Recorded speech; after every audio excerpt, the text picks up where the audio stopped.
இன்றைக்கி சண்டே பூரி செய்யலான்னு டிசைட் பண்ணி கொஞ்சம் மைதா, கொஞ்சம் ஆட்டா மாவு, 3 பங்கு ஆட்டா மாவுக்கு 1 பங்கு மைதா கலந்து பிணைஞ்சிக்கிட்டு இருக்கேன். நல்லா பிணைஞ்சி இந்த பதத்துக்கு மாவை பிணைஞ்சதுக்கப்புறமா அப்படியே கொஞ்ச நேரம் இதை வச்சுருவோம். இப்போ கிழங்கு செய்கிறதுக்காக கிழங்கு வேக வச்சுருக்கேன். இப்போ சட்டியை வச்சு ஸ்டவ் பற்ற வச்சு தேவையான அளவு அதில் எண்ணெய் ஊற்றியாச்சு. எண்ணெய் கொஞ்சம் நல்லா காய விடுங்க. எண்ணெய் கொஞ்சம் நல்லா காஞ்சதுக்கப்புறமா அதில் தாளிப்புக்காக கொஞ்சம் உளுந்து, கொஞ்சம் கடுகு, அது கூட கொஞ்சம் இஞ்சி, கருவேப்பிலை, பச்சை மிளகாவை கீறி போட்டுக்கோங்க. காரம் எவ்வளோ தேவையோ அதுக்கு தகுந்த மாதிரி பச்சை மிளகா போட்டுக்கோங்க.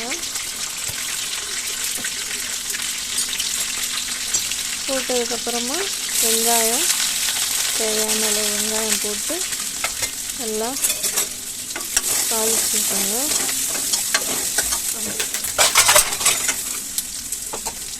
வெங்காயம் வதங்கட்டும். அதுக்குள்ளே நம்ம வேக வச்சுருக்க உருளைக்கிழங்கை நல்லா மசிச்சுக்குவோம். எல்லா கிழங்கையும் நல்லா ஸ்மாஷ் பண்ணி விட்டுக்கோங்க. வெங்காயம் வதங்கிடுச்சு. இப்போ இதில் தேவையான அளவு மஞ்சள்தூள் போட்டுக்கோங்க. 2 ஸ்பூன் போடுங்க. போட்டு மிக்ஸ் பண்ணிவிட்டு அதில் தண்ணி ஊற்றிடுங்க. தண்ணி ஊற்றி தேவையான அளவு உப்பு போட்டுக்கோங்க.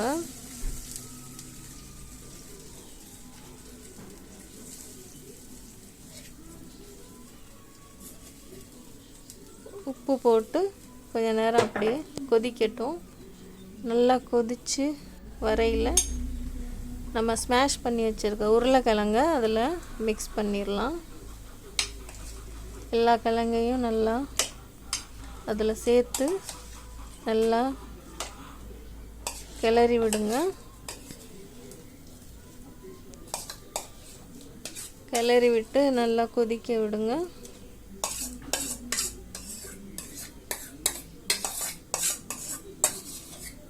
எல்லா கிழங்கையும் போட்டாச்சு. நல்லா மிக்ஸ் பண்ணி விட்டு நல்லா கொதிக்கட்டும்.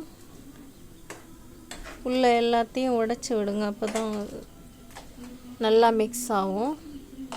நல்லா கொதித்து வந்தோடனே இந்த ஸ்டேஜுக்கு வந்தோடனே கிழங்கு ரெடி ஆயிடுச்சு. கிழங்கு ரெடி ஆயிருக்கு.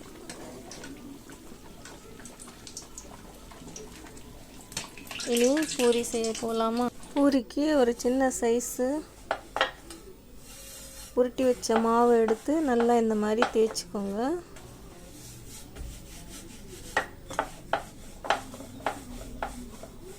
நல்லா தேய்ச்சிட்டு எல்லா மாவையுமே இதே மாதிரி திரட்டி பூரி ரெடியாக வச்சுக்கோங்க.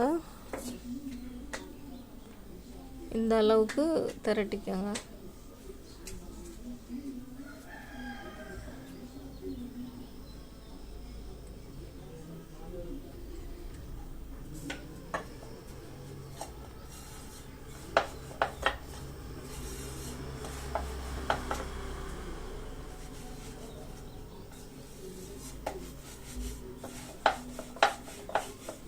டோட்டல் அளவு ஒரு சைஸாக வரலைன்னாலும் ஏதோ எனக்கு தெரிஞ்ச அளவுக்கு செஞ்சுருக்கேன். இதே மாதிரி நீங்களும் உங்களுக்கு தெரிஞ்ச அளவு திரட்டிக்கங்க. நெக்ஸ்ட்டு வானிலையை வச்சு போட ஆரம்பிச்சிடலாமா பூரியை? ஸ்டவ் ஆன் பண்ணிக்கோங்க. ஆன் பண்ணிவிட்டு அதில் தேவையான அளவு எண்ணெயை ஊற்றி எண்ணெய் சூடாக விடுங்க.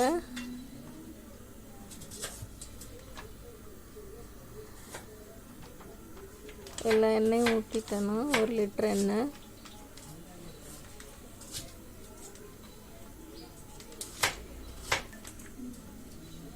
எண்ணெய் நல்லா சூடானதும் பூரியை போடலாம்.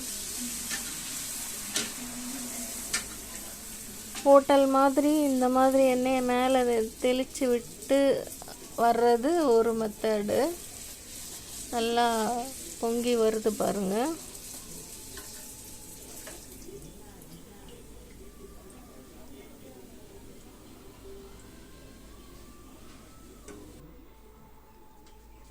என் மெத்தடு கொஞ்ச நேரம் நம்ம உள்ளே அழுத்தி பிடிச்சோன்னா அப்போ கூட கொஞ்சம் நல்லா பொங்கி வரும்.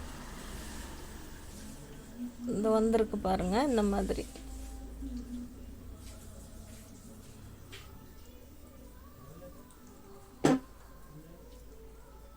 அவ்வளோதாங்க பூரி.